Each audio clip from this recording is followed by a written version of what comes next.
Hello, everybody. So, guess as we wait for some more people to come in, hope everybody had a good weekend. I guess I'm the only one here right now. I guess I'm just waiting around to see who else shows up.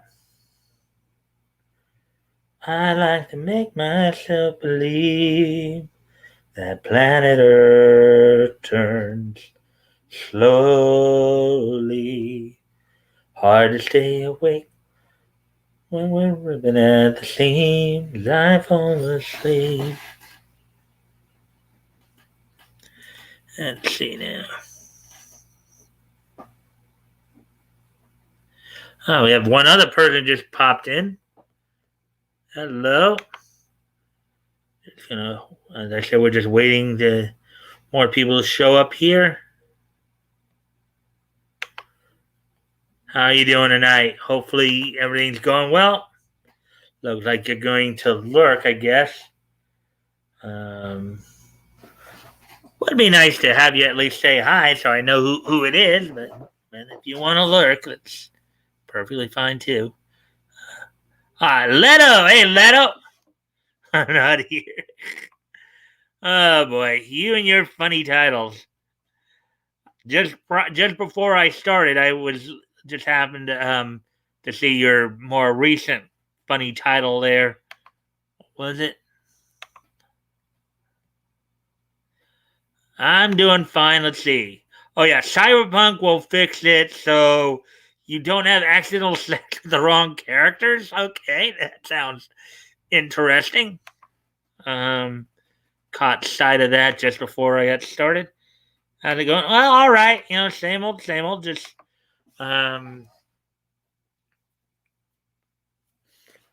just got up.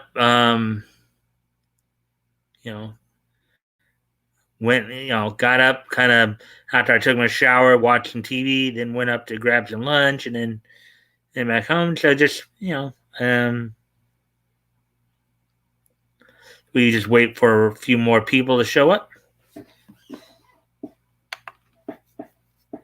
It's a story I saw on Kotaku, and it made me laugh. Yeah, I guess there are a lot of things that make people laugh right now. Yeah, so I had a good stream Friday. I had a peak of 9 people, and we actually had a good run there for a while where we're kind of between 5 and 7. So that looks kind of good. I'm just hoping we can continue that.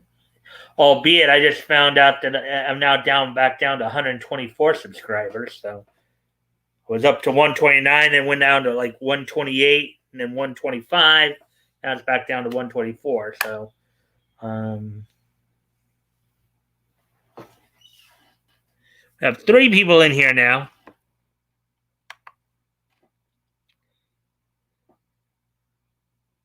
Catch a Nick Biden speech stream. Not really. I kind of peeked in for a quick second, but it was good, and it also pissed me off. But, well, okay. The thing is, we probably were in Afghanistan a lot longer than we should have been. Okay. I think the big issue here is how Biden executed the withdrawal. He just simply got out of there. They didn't even take the weapons with them. So, hey, Batgoat, sup, bro, daddies, not much. And as always, guys, of course, I'm pretty sure you two had already done so. But in the event you haven't yet, I do appreciate any and all likes and shares. That does help with the algorithm. So hopefully we can get some more people in here. Looks like we have 4 people now. Some good news from Friday. So I think we had a peak of 9 viewers on the stream. And I saw, according to the stats, for a good portion of the time, we were going back and forth between like 5 and 7 for a while there. So that's looking good. Hopefully we can start getting some more people in to watch. Got 4 right now, so that's a good start at least. Just past the 5-minute mark. I wait a few more minutes before I start talking about what's on tap for tonight.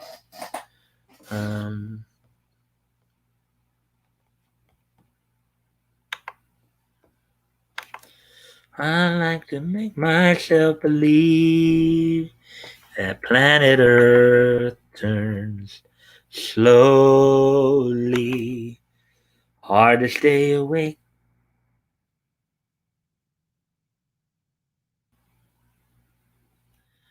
I think we just picked up this.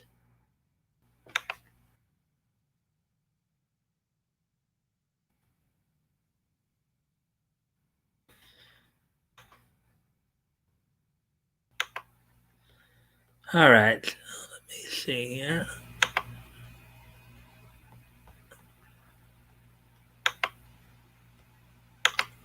And then we got hey Dave, how you doing, man? Sleepy, but here to say hello. Hey Dave, thank you for coming in. As always, guys, I do appreciate any and all likes and shares. All right, so let's see now.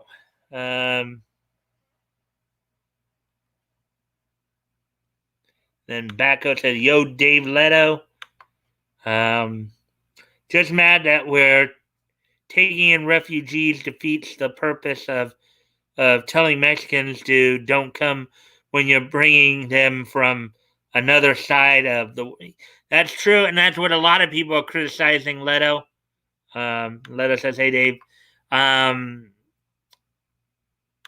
That's the whole thing. What you have to understand is a lot of the Democrats, both the left and the far left, they want to bring in more people who will help support them. So that's one of the big dangers about this. That's why we needed to really tighten up our immigration policy. It wasn't just about building the wall either, you know. So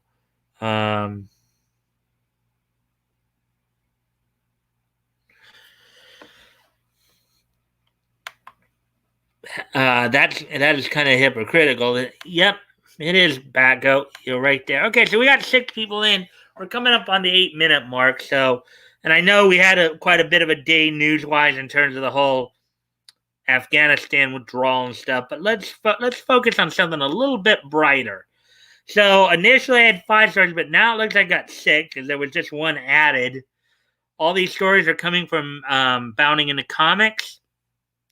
Two from each set. 2 from the comics in terms of James Tynion, the current writer of Batman, apparently is leaving DC to start up a creator owned company. Let's see.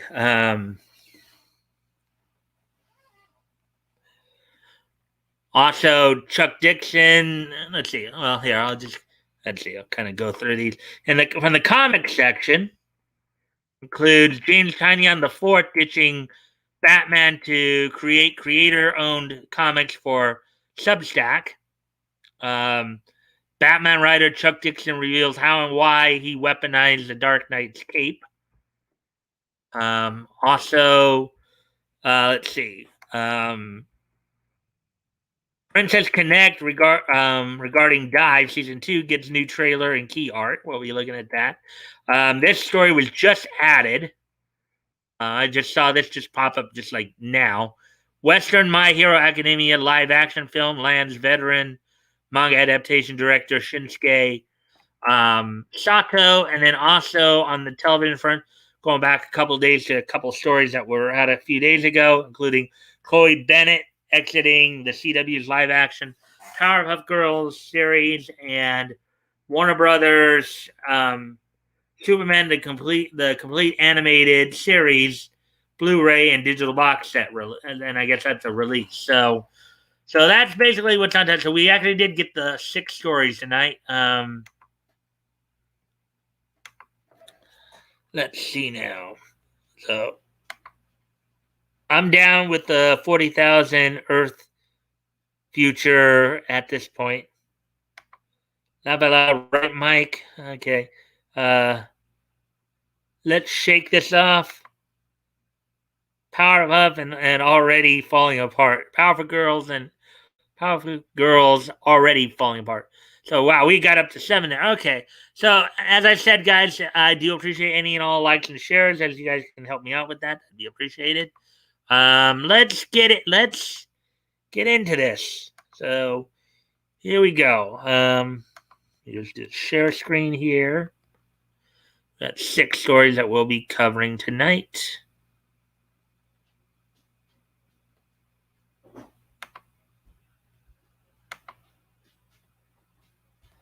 Oh, there we go. So let's get to this then.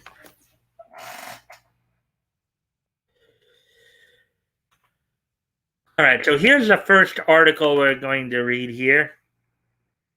James Tynion IV ditches Batman to create creator-owned comics for Substack. Now, I know this is more of an issue, I guess, over at Marvel, but where there's a recent report about some of the comic book writers and artists being well underpaid here in the States. We know about it over in Japan, but it's just as bad here in the States from what I've heard a little bit of recently. I know like Flash and Tug have been talking a bit about it. So, anyways, article was written by John F. Trent, and it was published Friday. So here we go. The current writer on DC Comics Batman will be ditching the title in favor of creating new creator-owned comics for the subscription-based newsletter website Substack, which I guess is kind of similar to Archaven. Archaven's done with Tynion made the announcement earlier this week in a post to his Substack newsletter titled A Whole New Era. In the newsletter, the Batman scribe detailed he received a new 3-year contract renewal from DC Comics that would see him spending the majority of his time working on Batman. So yeah, he received a new 3-year. Tynion explained, DC had presented me with a 3-year renewal of my exclusive contract with the intent of me working on Batman for the bulk of the time. I guess he's gonna.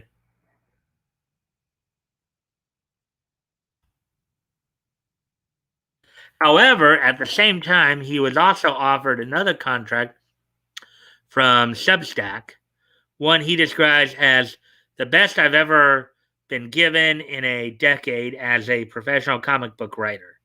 In fact, he would detail that his jaw pretty much fell out of his skull, as it were, unquote, when he first saw it. He expounded that this new contract was, quote, a grant from Substack to create a new slate of original comic book properties directly on their platform that my co-creators and I would own completely, with Substack taking none of the intellectual property rights or even the publishing rights, unquote. So basically, it sounds like he's getting a kind of a better deal with Substack because, he's not just getting paid for producing work, but he's actually going to have ownership rights, which means a bigger paycheck from the royalties, from it. So, and whatever projects come from it. So, let's see. Tynion also noted that the deal gives him, in brackets, the security to build the sort of books that I think could thrive in the comics market given the chance, but require growing in a different sort of way than monthly periodicals, unquote. The Joker.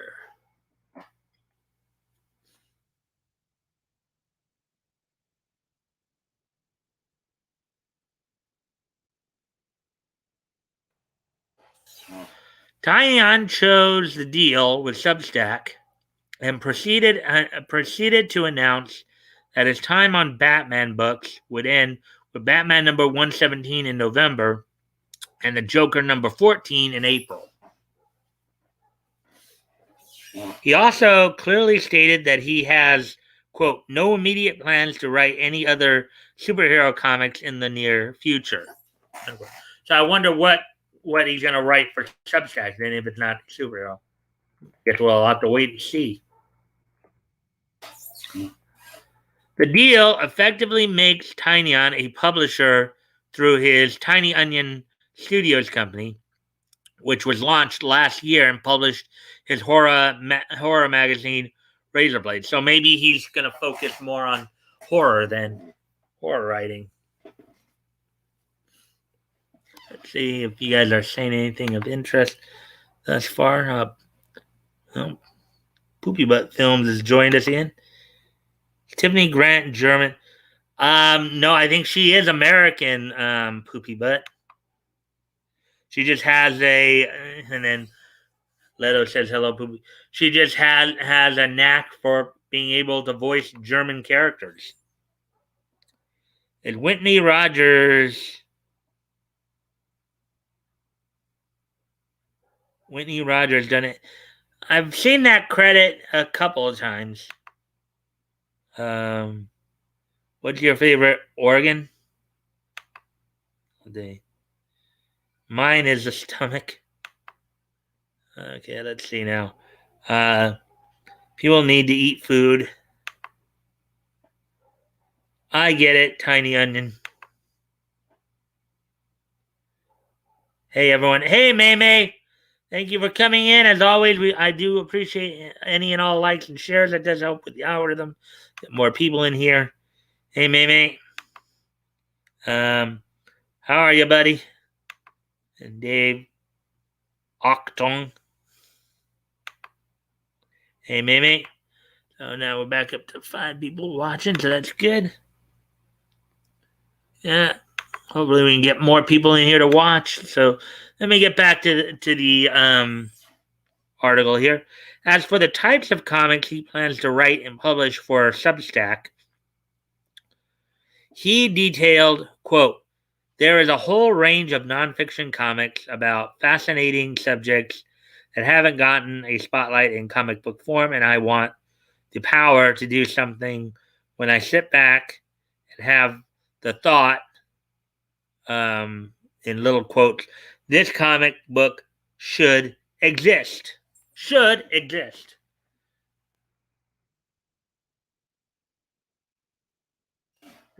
The Department of Truth is one of his titles. Of course, the Department of Truth #1. But what he really wants to do is a giant horror novel as a comic. He explained, quote, the white whale for me is being able to write a whole giant horror novel in comic book form without needing to worry about breaking it up into equally sized monthly chapters. He also detailed he wants to, quote, make weird standalone comic book novellas, unquote.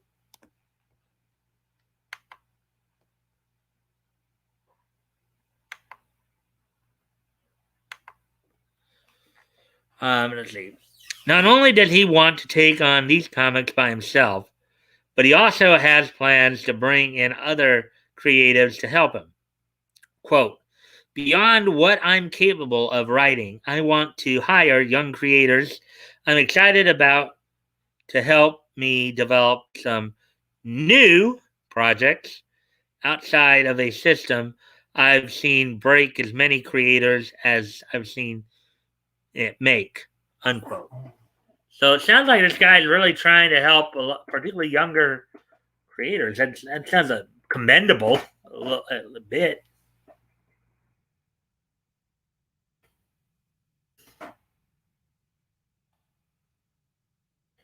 Here's from the Joker #5, and that pick right there. While Tynion detailed the types of books he wants to make, he already has projects in the works for Substack. The first is titled Blue Book and is written by Tinyon with art by Michael Avon Oming, with letters by Aditya Bidikar. Blue Book right here by Tinyon, okay, Oming, and BB.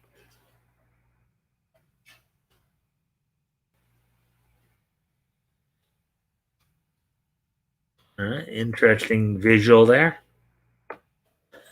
As you can tell by the cover, the book is about UFOs. Tinyon explained in an email to Oming that his idea was to adapt real life credible UFO encounters. Specifically, he will begin with the story of Betty and Barney Hill and their encounter in the White Mountains of New Hampshire. The book is expected to drop in September.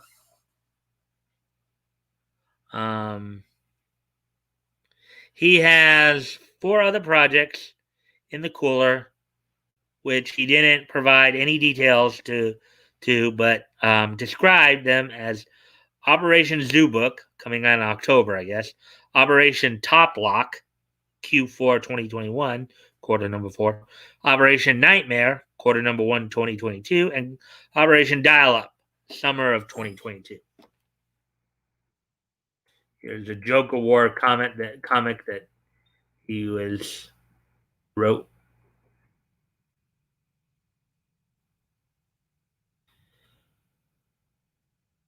Excuse me a moment, guys. I need to check something real quick. There's some stuff going on outside my window, so I'll be right back.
All right, it was just some people taking some stuff from we're getting rid of an old fridge and old washer, so people were picking it up.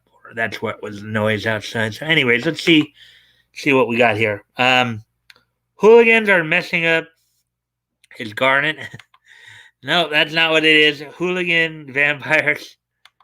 I had all the dinosaur zoo books. Let's see. Love dinos. Hooligan vampires equals Lost Boys. Yep. Haha, I was too poor for those books. Universe 11 is better than Universe 10. Universe 10 sucks. Okay. Guess that could be a Dragon Ball reference, I guess. What's your favorite baby book? Okay. So anyways, let's get back to these stories now that I'm back. So let's get back to this. Tiny on vacating Batman comics as rumors swirl around both Marvel and DC Comics that they might be shut down by their parent companies. Image Comics CFO Eric Larson recently claimed that both Marvel and DC Comics are floundering and failing. He also noted that, quote, the threat from upstairs is that they'll go to all reprints and stop producing new material. They're doing everything they can to stay alive, unquote.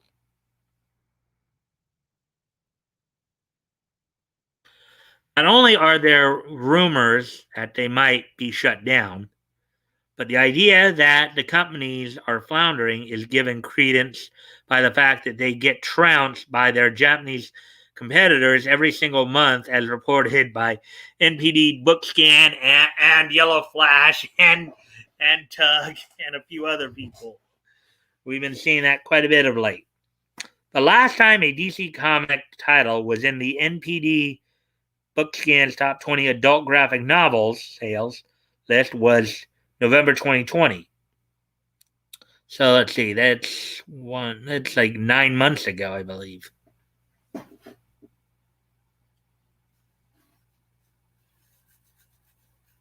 That should tell you something right there.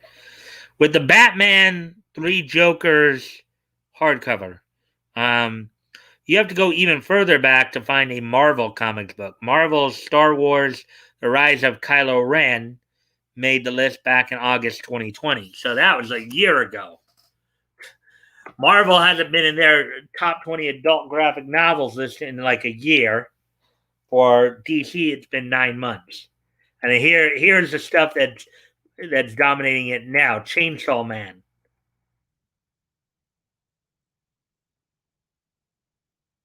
What do you make of Tiny On's leaving Batman and DC Comics for Substack? Huh? He may have had to, you know what they say about rats and a sinking ship, right? So let's see now. See what you guys have been saying here before we go on. Susie Young's Rebecca from Eden Zero. Okay. My universe is the best because its uncertainty has collapsed under the weight of my observation. Okay. Universe 69 or Universe 34. Okay. 420.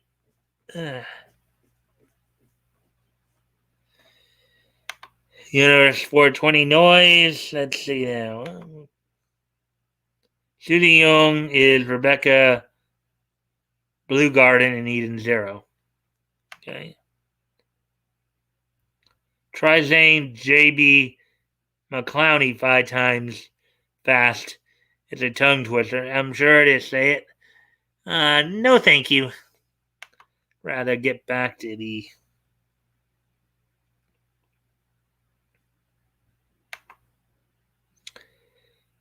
My Corvette is best Corvette because.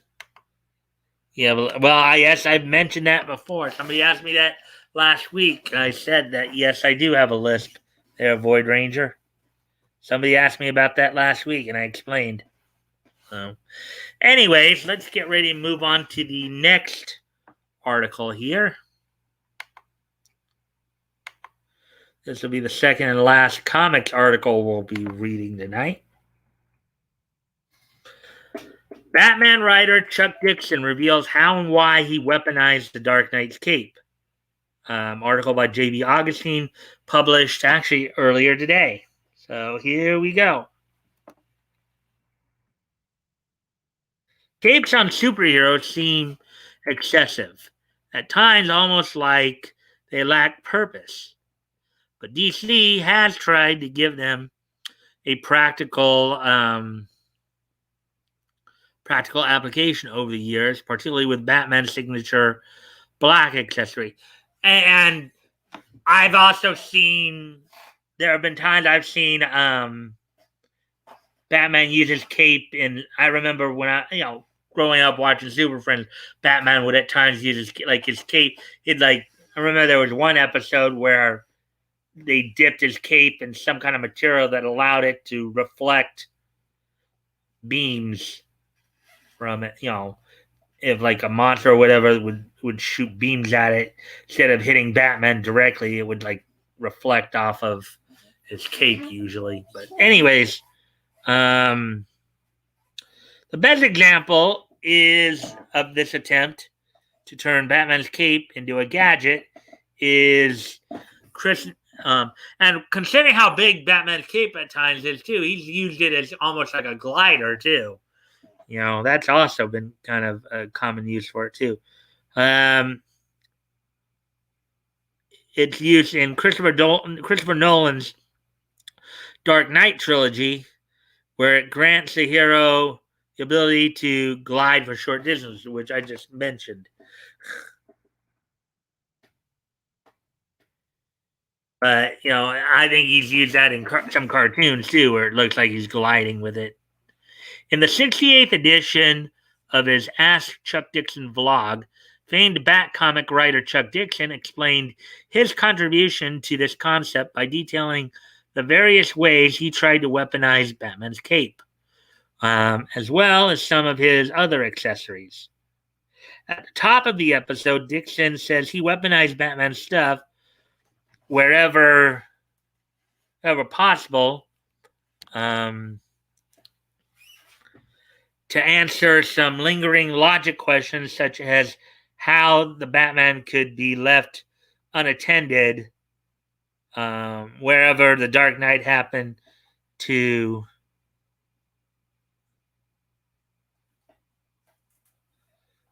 such as how the Batmobile could be left unattended whenever the Dark Knight happened to park it, or wherever Dark Knight happened to park it.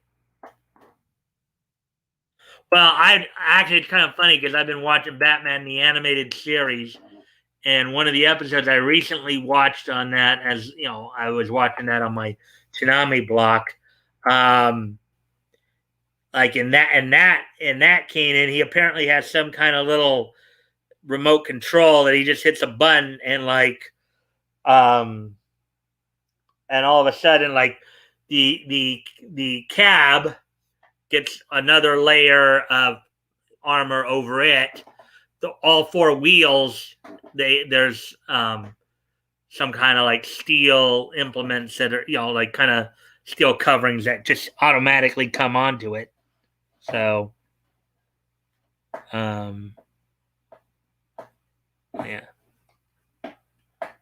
In one unspecified story, he says he showed that the Batmobile was utterly and completely weaponized and able to fend for itself even while its owner was absent.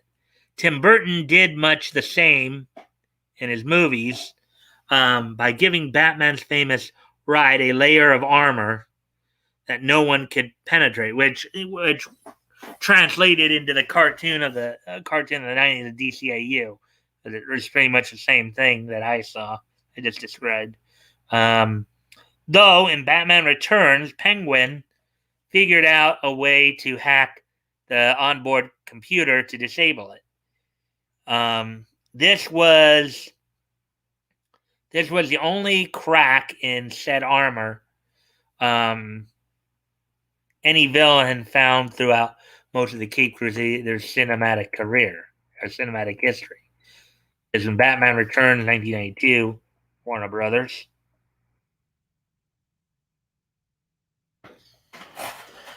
Of course, these defenses didn't stop Jason Todd from trying to steal the Batmobile's wheels, but the then soon to be Robin's attempt at thievery may have been what spurred Dixon to give the vehicle some security measures.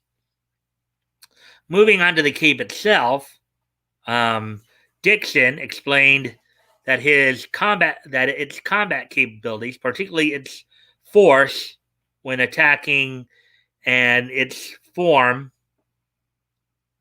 were the result of lead weights the writer added to the billowing fabric. Batman the Animated Series right here, I guess him using his cape in certain ways.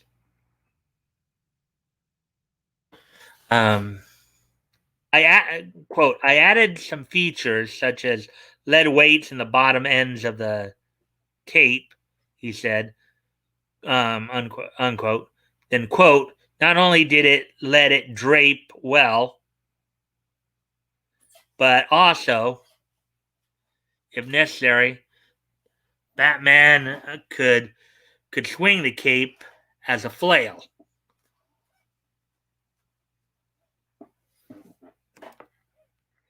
Adding, it might not be enough to knock out a criminal out. Dixon further clarified that getting whipped in the face with a 2 to 3 pound weight would still make an opponent take a step or two or more back.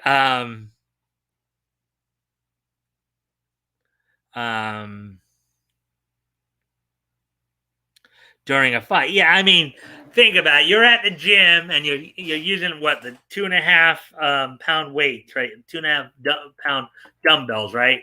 And to use one of those to like take a swing at a guy, yeah, that would probably make a lot of people back off of it. And here's some more stuff from Batman the Animated Series. I weaponized Batman. Dixon continued, quote, by making in brackets, by making his cape, unbracketed, not lethal, but certainly an instrument he could use to damage the wicked, unquote. It's an interesting upgrade that truly wouldn't have happened without Batman's too often uncredited co-creator, Bill Finger, who modified Bob Kane's Soul design, which featured a cumbersome pair of batwingums, into the intimidating cape and cowl we know today. What do you make of Dixon's explanation regarding the mechanics of Batman's cape? Tell us here. Well, yeah, it does sound pretty interesting here. So, set up for the next stories here, anime section, and then go and look at the comments you guys may have had in the last few.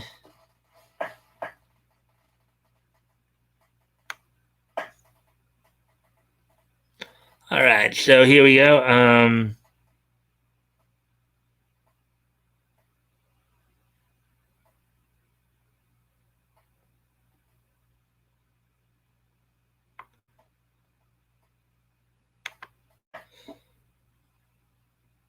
Based Mike, okay, whatever that means, Dave. What's your favorite pencil? Mechanical pencils are best. Man, that Batman trilogy was good. Mm-hmm.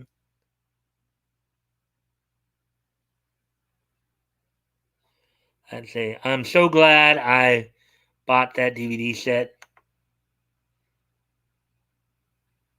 Hey, Monk, laugh out loud.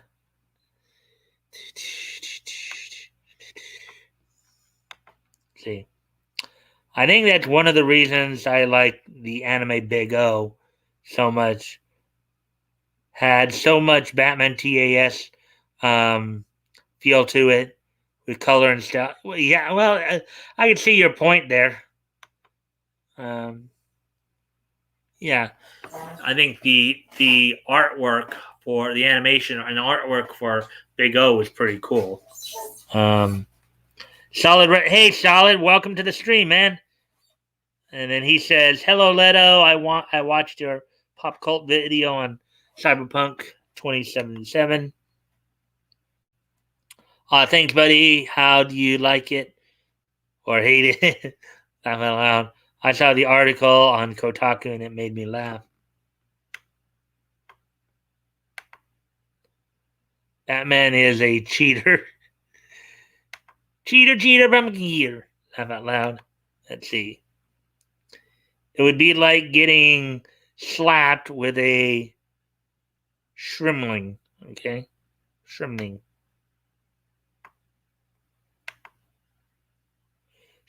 net. Oh, okay. The old French cops with those capes. You guys remember that? Yeah. They were all lead, and at the bottom, they would swing them around in unison for crowd control. Exactly, Dave. Let's see. What's your favorite diaper? Okay. Whitney Rodgers quit out. Well, I hadn't heard that, but I knew she wasn't really around. I know she didn't have a lot of credits, but I hadn't heard anything. Let's see.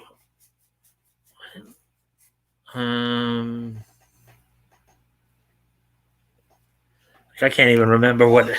I know she was in some stuff for Funimation. That much I do know. Molecule. Okay. Strontium. Sounds gay back up, but it is French. Oh boy. Try saying JB McClowney. No.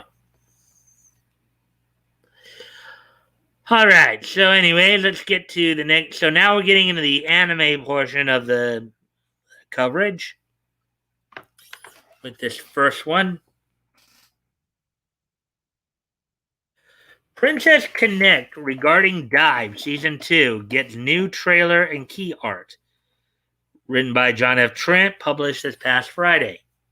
So let's get this a little bit here.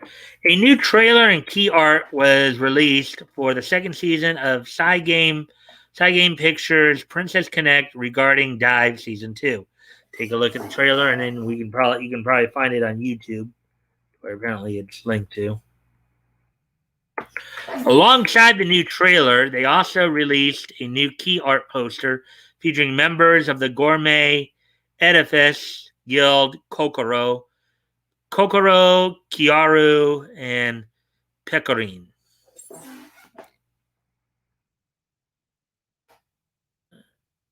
Interesting key art there. Interesting artwork there. Pretty girls there, huh?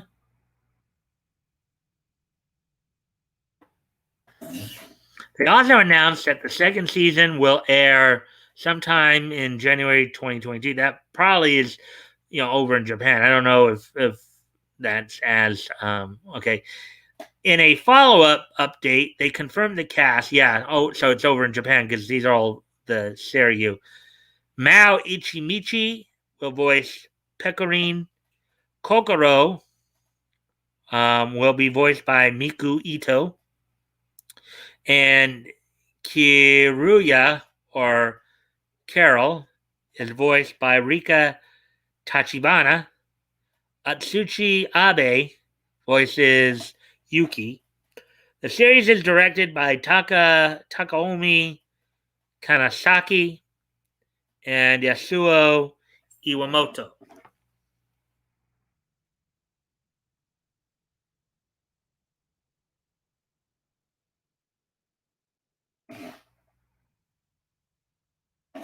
They also announced the first season of the anime will be rebroadcast in October 2021 on TVQ, Kyushu, Tokyo MX, and BS11. And I don't think that BS has the same meaning as when we say BS.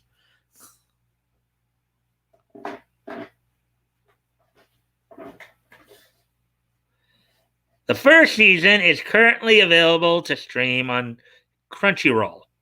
The official description states, quote, in the beautiful land of Astria, where a gentle breeze blows, a young man named Yuki awakens with no memory of his past. There, he encounters a guide who has sworn to care for him, Kokoro, a lovely swordswoman who always feeling peakish, peckering, and a cat-eared sorceress with prickly attitude, Carol. Uh, the premise sounds a little bit familiar to an anime I'm watching right now as part of my late night Adult Swim block, Utawaru Mono, The False Faces. Sounds very similar in terms of theme. Let's see. Led by fate, these four come together to form the Gourmet Guild. And so their adventure begins, unquote. The anime is based off the Japanese mobile game of the same name, created by Cygames. An English language version of the mobile game is available from Crunchyroll Games. Are you looking forward to season 2 of Princess Connect? Regarding Dive, what do you make of the new trailer and key art? Looks pretty cool. Looks pretty interesting. See what you all are thinking. Get an idea. So we're already at the 47-minute mark.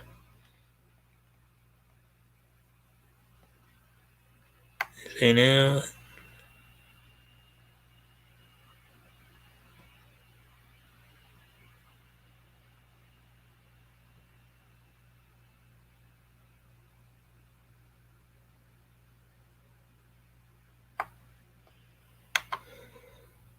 Think of Dadu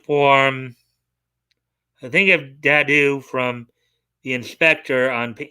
Yeah, I was kind of thinking that Dadu and a few other characters like that. In fact, you can actually see some Pink Panther cartoons and the Inspector cartoons on MeTV on Tune In With Me in the during the week, and then they actually have the Popeye and Pink Panther show on Saturday mornings at like 7 a.m. Pacific, so Eastern Pacific. So, those kids were awesome, yeah. But yeah, French laugh out loud. Let's see. Oh yeah.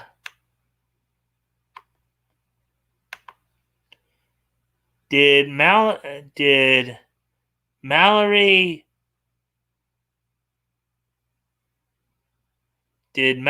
Arima or anime voice? Did Mallory anime voice actor? I don't know who you're talking about there. Mallory who?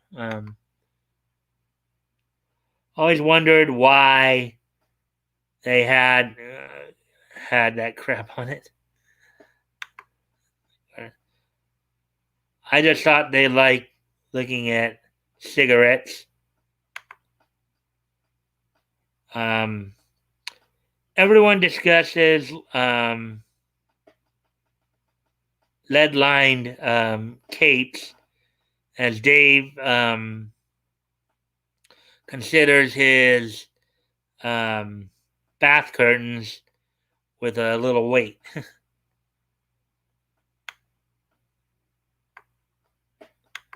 Let's see. We used to put a roll of nickels in the fold of our kerchiefs of dress blue uniforms to use as a weapon. Ask many a sailor this little trick. Dave contemplating being the hero we need. What's your least favorite Wawa from Panea Bread? Anyways. Good point, Dave. That would hurt.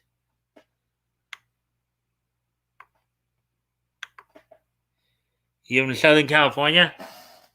If you're asking me if I'm from Southern California, yeah, I'm from Southern California. Our old dog was Yuki. Um, means snow in Japanese. Yep, that's true, Backo. Or maybe it's Inuit. I forget. No, Yuki is snow in Japanese or ice. Um, my old dog was called Blackie because he was black.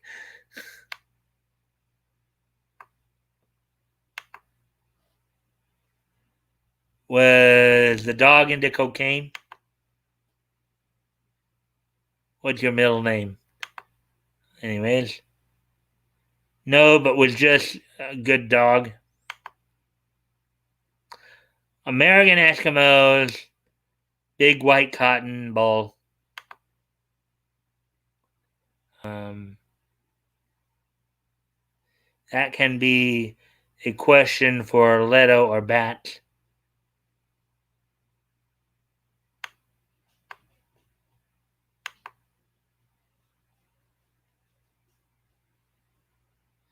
Do you catch Jason Cullen? I don't even know who that is. He was dumb enough to be on coke all the time. Laugh out loud. Uh-huh. What's your favorite? Anyways.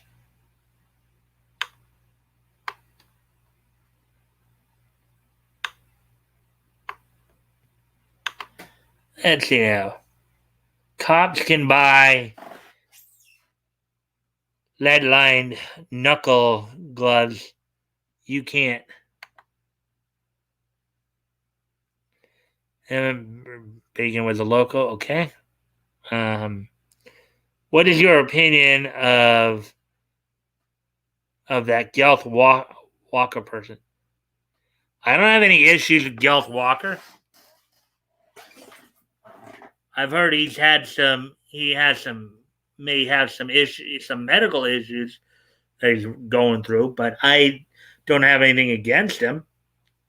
Gelth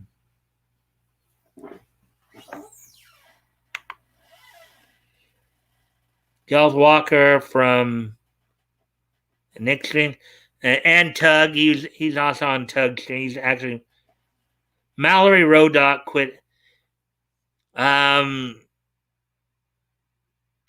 I hadn't heard that, but I guess there's a couple people I'm going to have to look up to see what's going on because you just told us that two of Funimation's voice actresses just quit. Whitney Rodgers and Mallory Roy, and I would actually have to hit exit out on Mallory Rodak though because as I understand it, she's I know one of the roles she's playing right now is as the Silva sister, Noelle's sister in Black Clover. So I'd have to press exit down because I think they're still working on that. But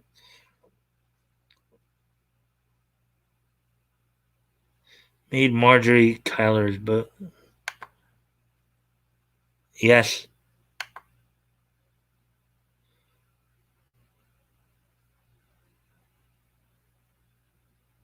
I see the name a lot, but Mallory Rodak is somebody who's a bit more recent to Funimation. I know she was. I know, like she was. Well, here, might as well just see if I can look up real quick.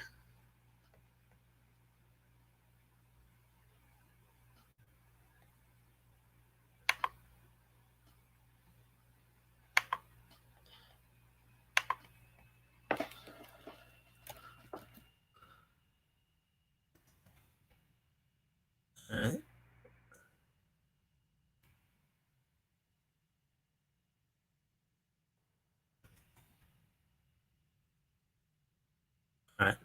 I guess I'll have to go to IMDb.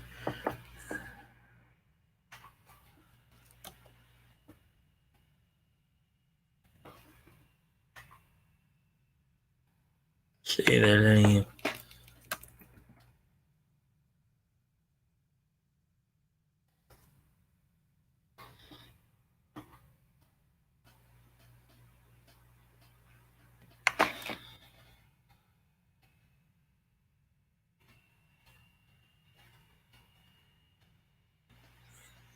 And 7, so she'd be. She actually today is Mallory's birthday. Actually, she's 34 as of today. Just looking something up.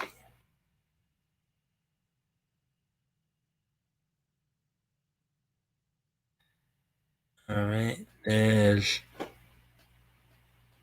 apparently nothing here on whether or not she's quit. What about Whitney Rodgers?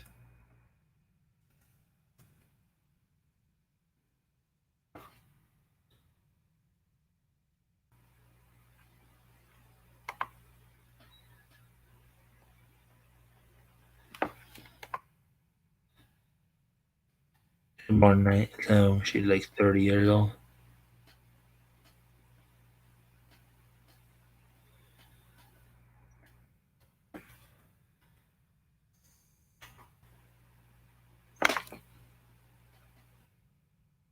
Anything there? Nope. Let's see, one more thing. Let's look at our list of credits here. Like the most recent.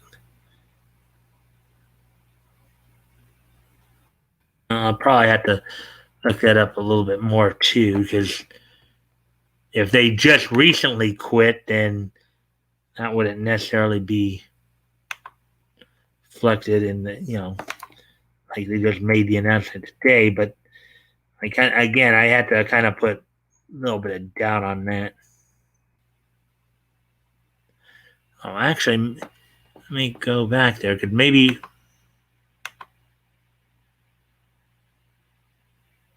Oh, there might be some. All right. Well, that's something I have to look into those a little bit more. So anyways,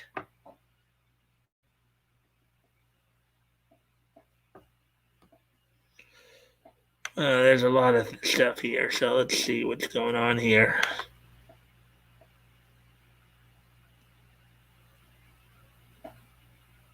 Does Sharon have French accents from? Okay, if first off, if you're gonna ask me about specific actors or actresses and what they do, you're gonna need to give me both the first and last name. If you just give me one name, I'm not gonna know who you're talking about. Let's see, Matt Costello, local. I think Leto is saying he's familiar with the name Gelf. Well, I mean, I think a lot of us here are familiar with Gelf. Or was it the books? I Am a Dummy. Who do you think created Land? Your descendants. Charles Baker voiced anime. Yes, he did. He's still voicing anime as far as I know.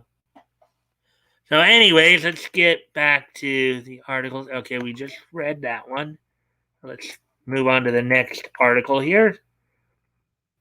And of course, My Hero Academia has been getting a lot of talk lately, as the manga has been one of the ones that's been kicking Western comics butt. But let's see what this article says. The Western My Hero Academia live action film lands veteran manga adaptation director Shinsuke Sato. Let's see. Spencer article by Spencer McCooley, published earlier today. So let's take a look at this now.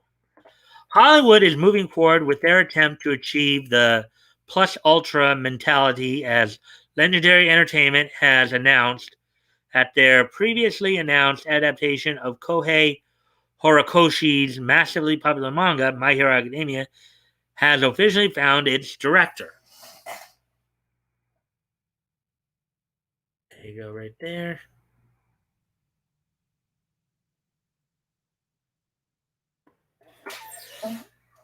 Though details regarding the film's plot and casting have remained under wraps ever since the project was first announced in 2018, Legendary has confirmed that the film will be helmed by storied Japanese director Shinsuke Sato.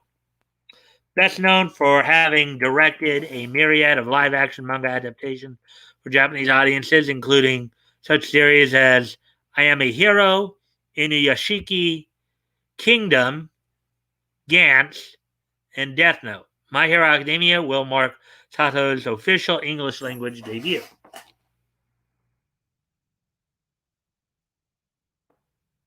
He previously noted, as previously noted in Legendary's announcement of the film's production, My Hero Academia will be overseen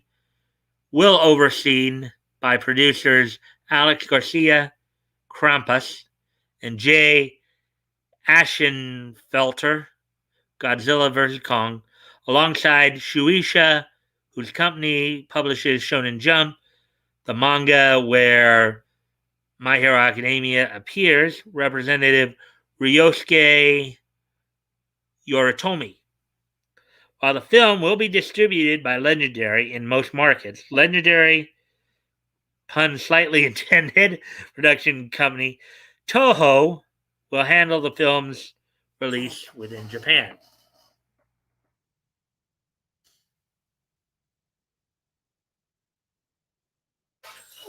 Though Legendary's adaptation will mark the first live-action My Hero Academia film, it will be far from the first time that Deku and his friends, Class 1A, have graced the silver screen. As of just a little under 2 weeks ago, the franchise has currently seen 3 animated movies: My Hero Academia 2 Heroes, My Hero Academia Heroes Rising, and My Hero Academia World Heroes Mission, released to audiences worldwide to both financial and critical success. Much to the chagrin, of course, of the woke Twidiots. As of writing, a release date for Legendary's My Hero Academia is to be determined. What do you make of Sato's attachment to the live-action My Hero Academia? Let us know your thoughts on social media. Well, could work out for him. Let me go ahead and set up for the next couple of articles. Both of them really from last week. Let's see what you guys are saying, and then I'm gonna go off screen for a couple minutes, and then I'll be right back. But first off, let's see what they're saying here. We saw all this, I believe.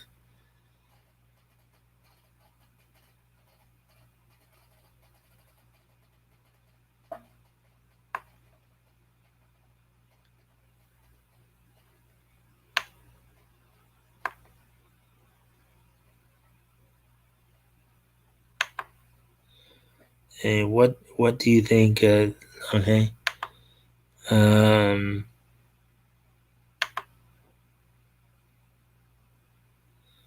right. What else have we?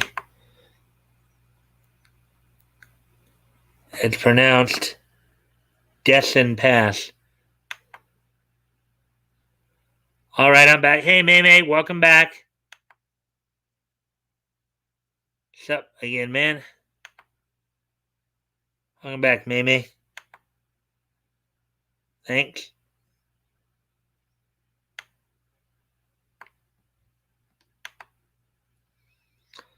Mike got 10 likes. 10 likes. Oh, I did I? Oh, yeah, looks like it. Cool, thanks, guys. Now we can get 10 viewers on a regular basis. That'd be a good goal to have, too. His power is growing. Sweet. He needs a 10 like song. He needs a 10 like vest. I'll make a 10 likes stamp trophy next stream. Yeah. Well, 10 like. Yeah, I like the likes help. I know. Just would love to have 10 viewers regularly. That'd be good too. Anyways, guys, I'll be right back. Gotta step away from the computer for a couple minutes. I'll be right back.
All right, I'm back. So let's see what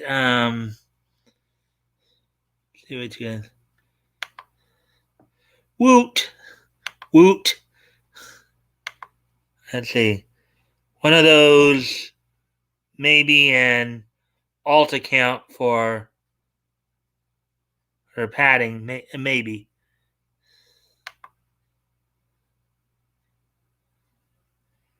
Dang it. Now, good time for Hangman.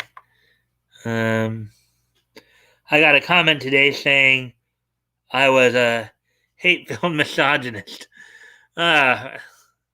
Okay. And when I clicked the comment, it told me it was deleted.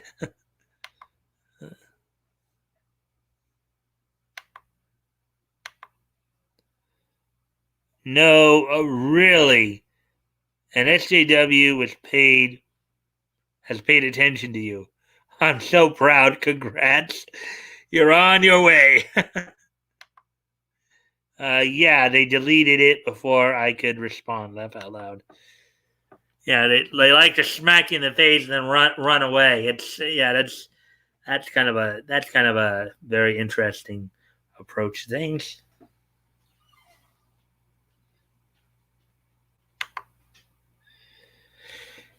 It's the Lord video. It has about half dislikes. Laugh out loud. I'll check it out. All right. So, anyways, let's get to these next couple. And I know when I mentioned this story, I know Leto in particular was kind of interested in it. It would appear. Chloe Bennett exits the CW's live-action Powerpuff Girls series. Article by Spencer McCauley, published back on last Thursday, actually. So go ahead and take a quick peek at this.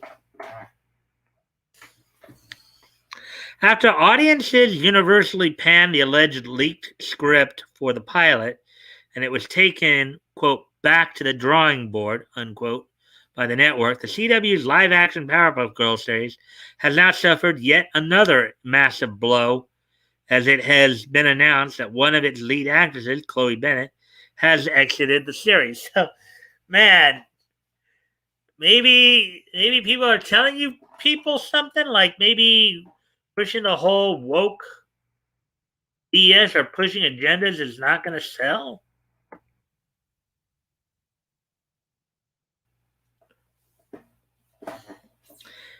As first announced by Variety on August the 11th, reporting on the information provided to them by an inside source, quote, Warner Brothers Television wanted to extend Bennett's option as they reworked the pilot, but scheduling conflicts forced her to exit instead.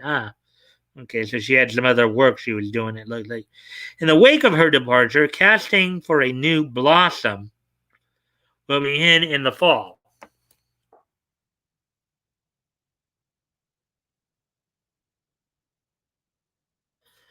Of the actors who appeared in the Powerpuff's disastrous pilot, some of whom were seen in a series of previously leaked photos, only Dove Cameron, Bubbles, and Yana Peralt, Buttercup, are confirmed to still be attached to the show. According to the trade news outlet, Donald Faison, Professor Utona, Donald Faison was, of course, in Clueless back in the 90s. Clueless TV show back in the 90s. Nicholas Podani, Mojo Jojo's son, and Robin Lively, Cerebellum, are currently engaged in ongoing talks regarding their respective returns.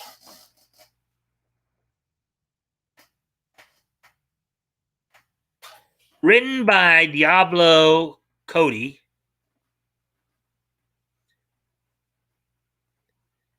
from Jennifer's Body, and Heather Regnier, Sleepy Hollow, the allegedly leaked script saw the eponymous superheroes growing up to become sex-obsessed adults, featuring mention of such events as Bubbles' quote-unquote nudes being leaked, and Buttercup hounding after Townville's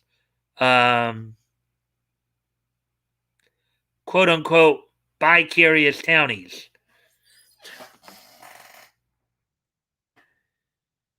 Half of Girls, Season 5, Episode 78, The City of Clipsville. The script also depicted Professor Utonium as a stereotypically abusive, quote-unquote, celebrity dad exploiting his daughter's childhood celebrity for monetary gain, and even revealed that the original cartoon series was a, quote-unquote, licensed product based on the girl's real-world exploits.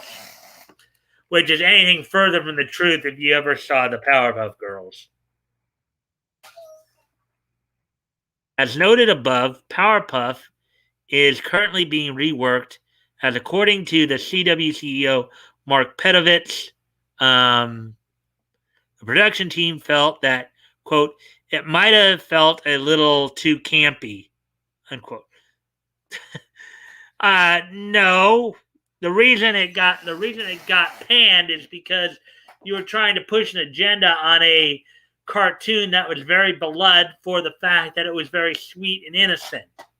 You dummies. Oh boy. What do you make of Bennett's exit? Let us know your thoughts on social media or in the comments down.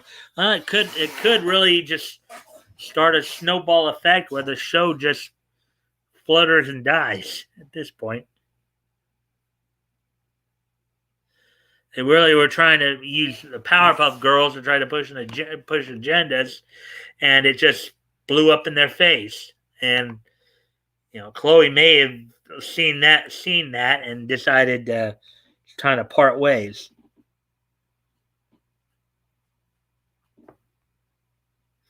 Let's see what you guys have been saying here.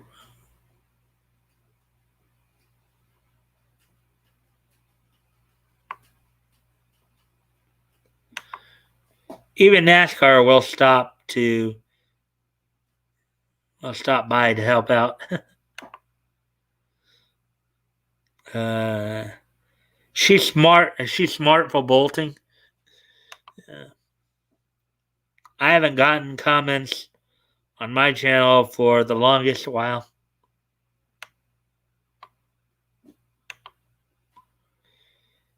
They want the new PBG to be what the BSA used to be. Whatever. I don't know if you're meaning Boy Scouts of America or what, but BSA, that's kind of what I'm curious about. Okay, yeah. So I was right. Oh, yeah. Got it.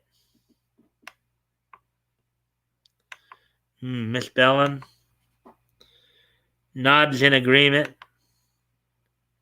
Yep. He was a good dad. Yep.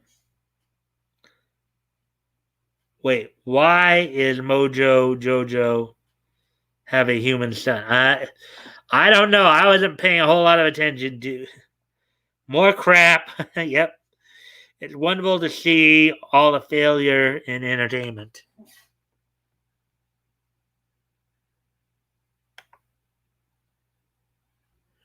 All right, so we're gonna get to one last story here. Let's see where are we at on time? Just out of 1 hour, and so yeah, we're making good time then. That last story really gave us a little bit more. So here's the last main story we're going to cover tonight, and I might look some stuff up about something that was mentioned earlier about those two voice actresses.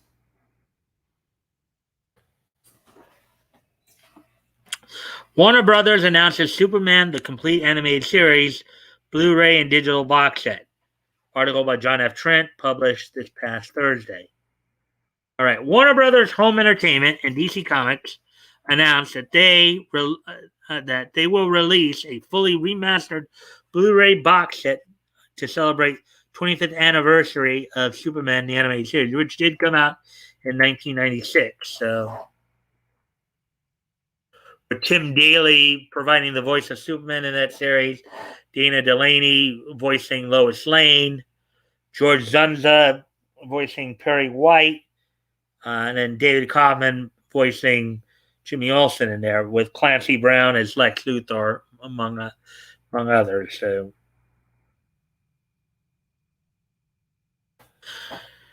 its new Blu-ray box set is titled Superman: The Complete Animated Series and will include "quote unquote" several hours of bonus features headlined by an all-new documentary detailing the creation of one of the most beloved animated superhero cartoons in history, unquote.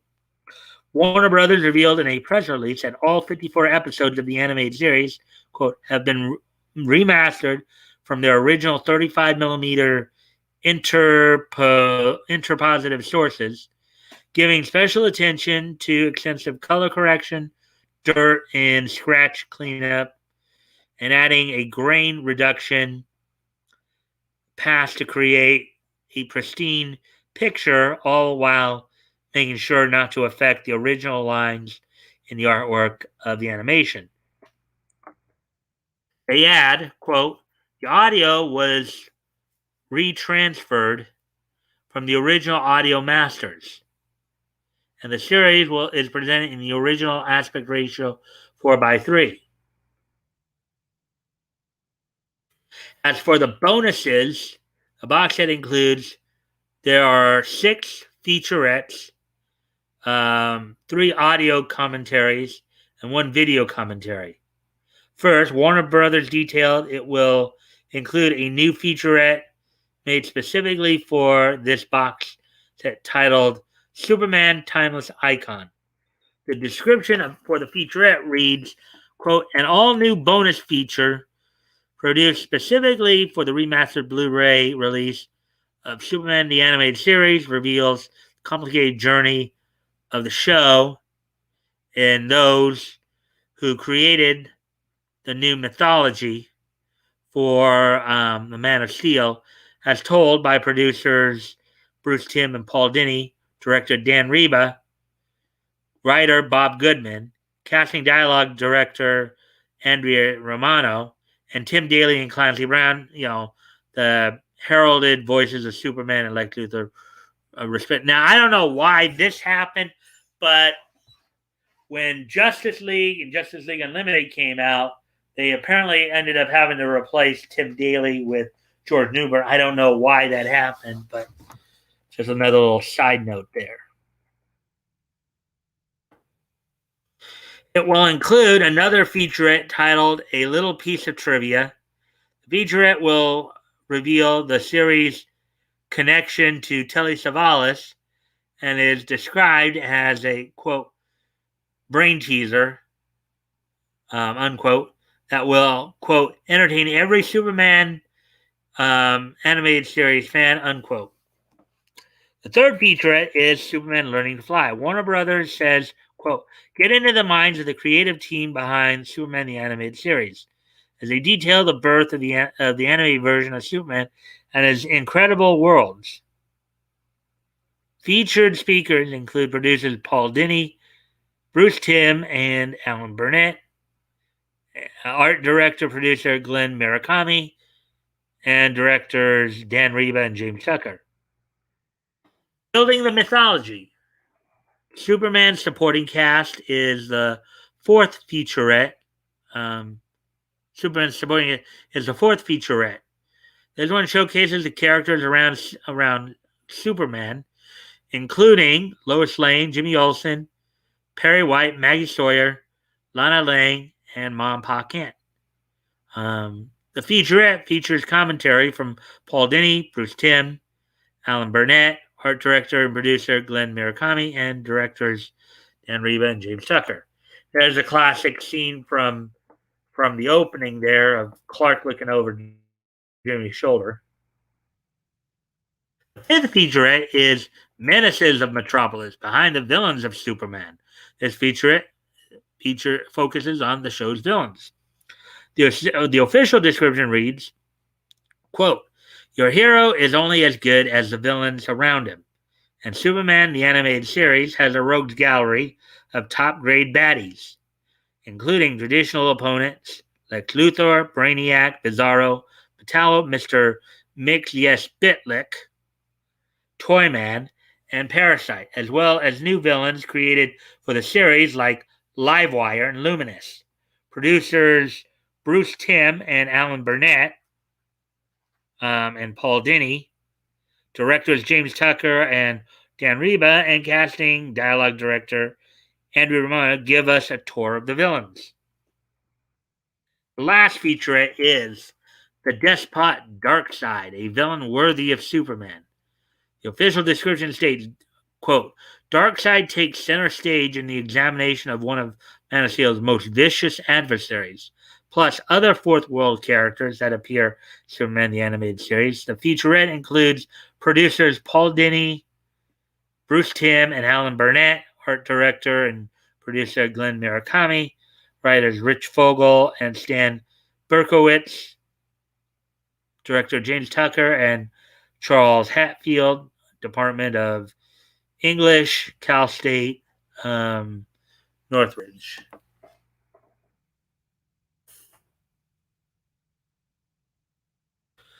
Alongside these featurettes, there will be 3 audio commentaries as well. First one will focus on the episode Stolen Memories. It features commentary from Bruce Timm, Paul Dini, Alan Burnett, director Kurt Gita, and art director and producer Glenn Murakami. The second homes in on The Last Son of Krypton Part 1 commentary will be from Bruce Timm, Paul Dini, Alan Burnett, Dan Reba, and Glenn Murakami. The third one hits on The Main Man Part 2 commentary from Bruce Timm, Paul Dini, Dan Reba. So none of the voice actors are going to do commentary on it, huh?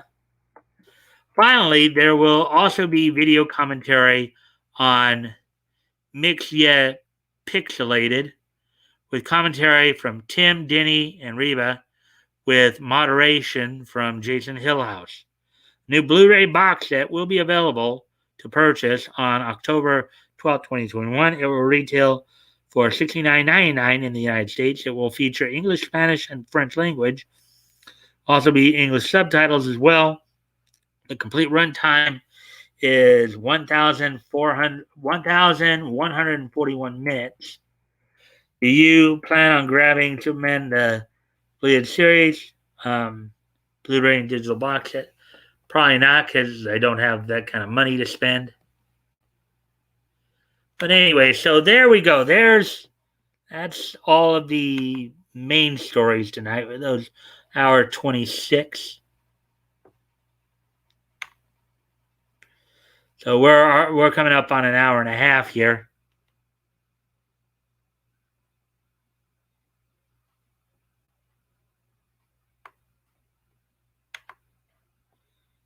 Unlike NASCAR, I stop and add gasoline to the wreck.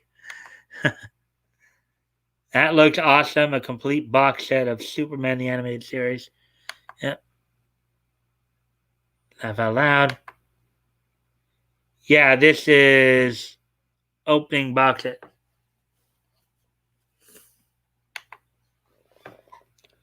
Hey, up indeed.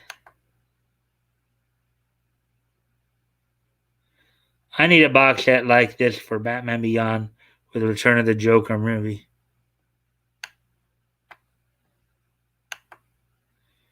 That letter enchanted Omega level box indeed.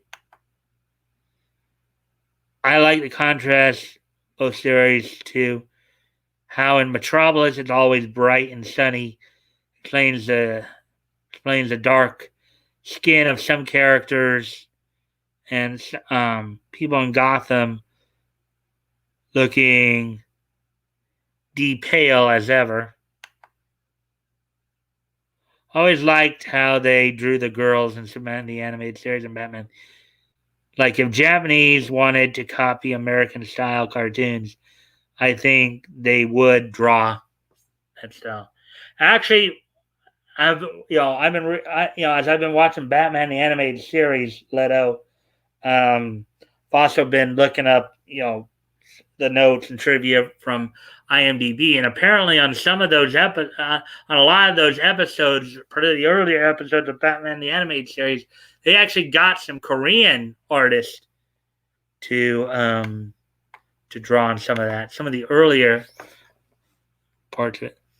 I think when Cartoon Network hired Japan to make an Adult Swim original for Big O, they probably had American audience in mind, but drawing it similarly to Superman or Batman.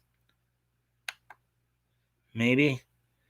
I think Big O should return. Seeing it as I read it was like inspired from Batman, likely. I never saw much of Big O. It's good. Love that show. Dorothy Android was super cute too. Yeah, and of course, I know the girl who did her English voice, Leah Sargent. I don't think she does as much voice acting anymore. She eventually gravitated towards being a voice director, but I don't know if she's really active as much anymore. And of course, you've had a lot of newer actors and actresses come in and do a lot of work. I mean, if Cartoon Network want to make more anime originals again, they can. Well, hey, Mamie, I don't know if you heard about this, but I guess one of the original animes that Crunchyroll and Funimation is involved with just debuted on Toonami the other night. Fena Pirate Princess, and it looked pretty good. And it didn't look like they were trying to push any agenda anyway. It does look like a pretty interesting story about a girl who basically was born into royalty and then separated, was turned into a slave, then rescued and became, a pirate princess, basically. Hell, I didn't know that. I guess was a Cartoon Network original production.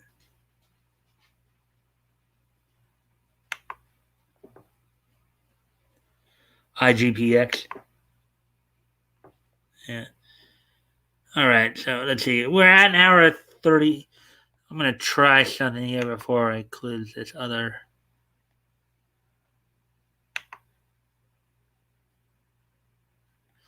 All right. So let me check a couple of things here. First off.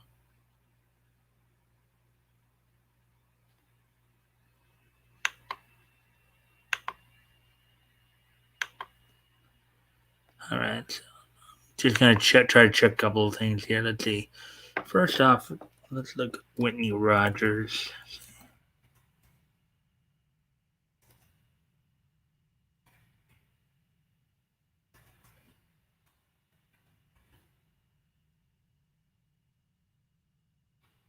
Let's see.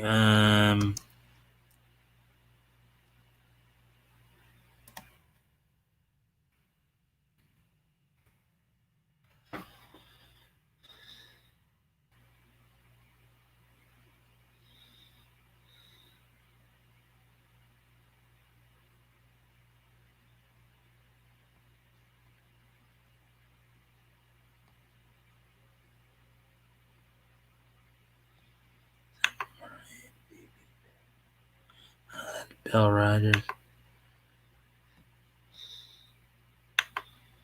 We did see this though. Wasn't much.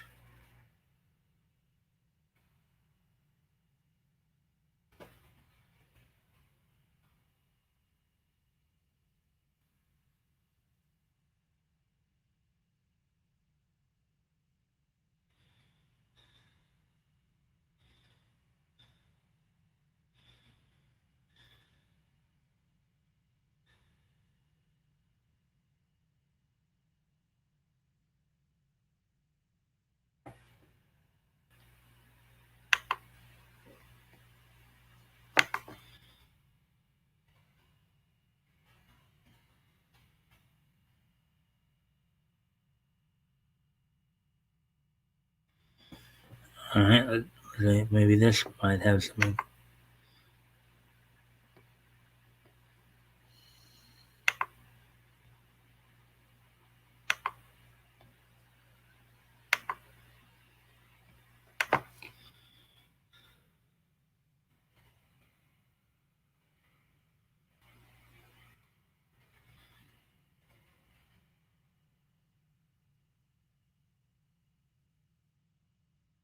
Trivia.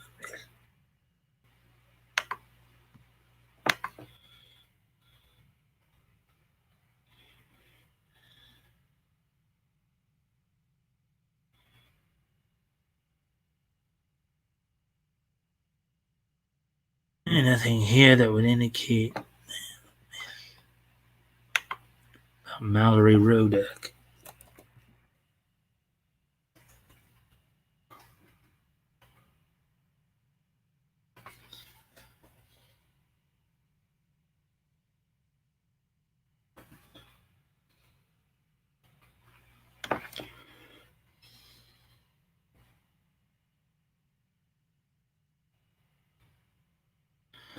All right, so let me try one more.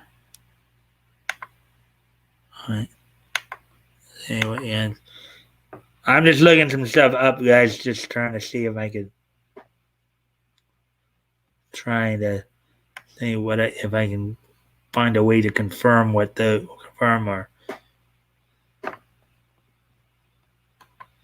See, I know about Fan of the Pirate Princess. I'm planning on watching, but I'd rather it was on Adult Swim. Rather.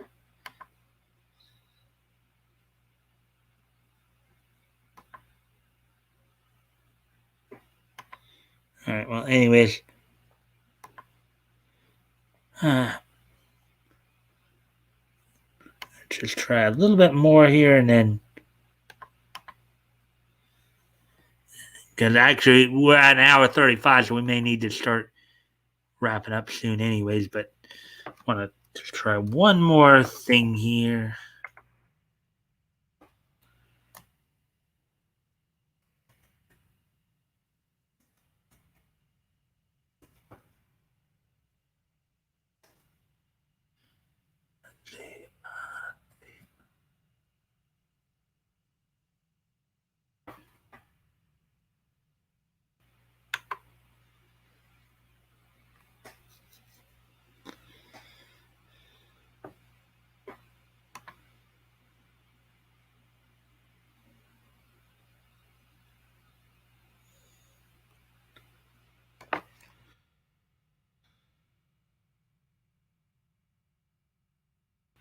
April 20th.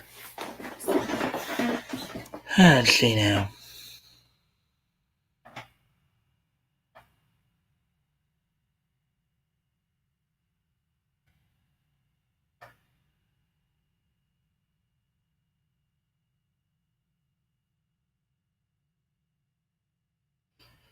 See if there's.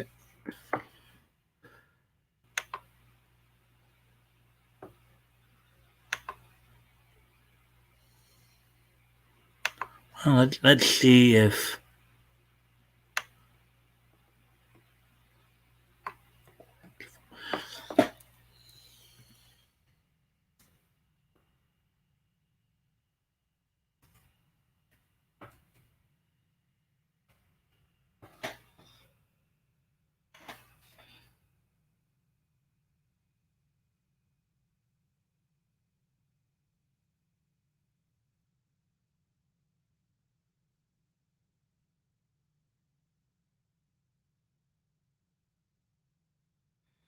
That would seem.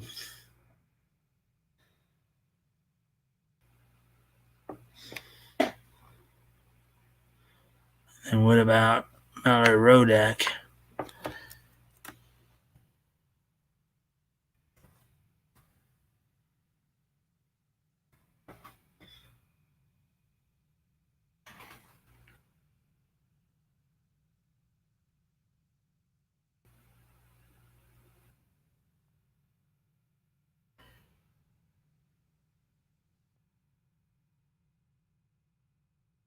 Well, based on what I'm able to find here, I think the guys were being a little sketchy because I don't think it doesn't look like, at least from what I'm able to see or find, doesn't seem that neither Mallory or Whitney has actually quit. They're still active. So, anyways, so we're at an hour 38, so it might be a good time to start wrapping things up. Are you guys ready for this day in Nietzsche history?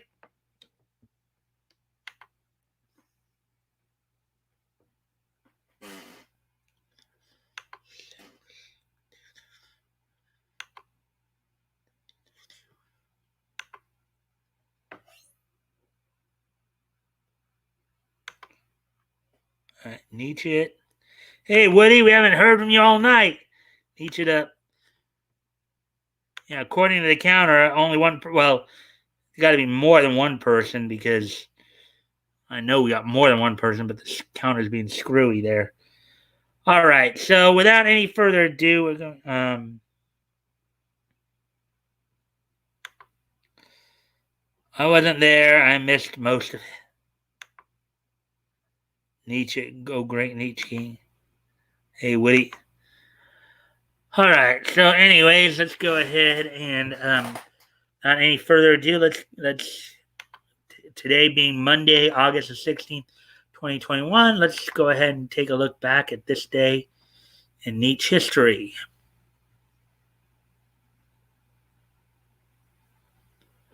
Let's see. So the first thing we're going to look at here is we're going to go back 30 years ago today. Is on this date 30 years ago today, the Pastel Studio OVA Mermaid's Forest was released on this date back in 1991. So 30 years ago today, the Pastel Studios OVA Mermaid's Forest was released on this date back in 1991.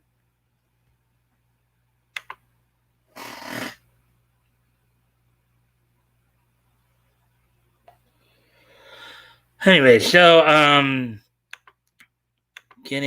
moving on to the next, a bit of a sadder bit of news, but from about 20. So on this date, 20 years ago today, Dave Barry, born David Lewis Siegel. He was an American actor, comedian, entertainer, and radio moderator. Passed away at the age of 82. It was like 10 days away from his 83rd birthday. In the realm of animation and the world of cartoons, he was known for a couple of the more well-known things he was known for. He portrayed the voice of Bluto, Popeye's archenemy, from 1942 to 1942 to the 1944 shorts that were produced by famous studios. He would also later go on, because of his talent for mimicry, he would go on to voice several celebrity characters for Looney Tunes, namely Humphrey Bogart, amongst others. So on this date, 20 years ago today, Dave Barry would pass away at the age of, I think it's 82 there. So with that, now one last piece of niche history, and then we'll be done.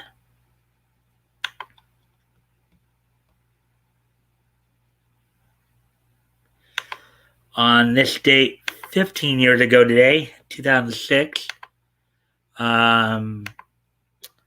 the 75th issue of 100 Bullets went on sale through DC's Vertigo imprint. On this date, 15 years ago today, the 75th issue of 100 Bullets went on sale through DC's Vertigo imprint. So that's all that we have for history tonight, guys. I thank you guys for being here. Thank you for all the likes and shares. And with that, I shall bid you all adieu, and I hope to see you all back here tomorrow. Now, of course, don't forget, Friday night, Pat Code and I will be looking through, we'll be continuing our look through March of 38, looking at comics that went on sale from Centaur Comics, as well as don't forget, on Monday, September 5th, there'll be Labor Day here in the States, will be our next open mic night. So anyways, I hope to see you all back tomorrow night, and I wish you all a good night. I bid you adieu. Bye.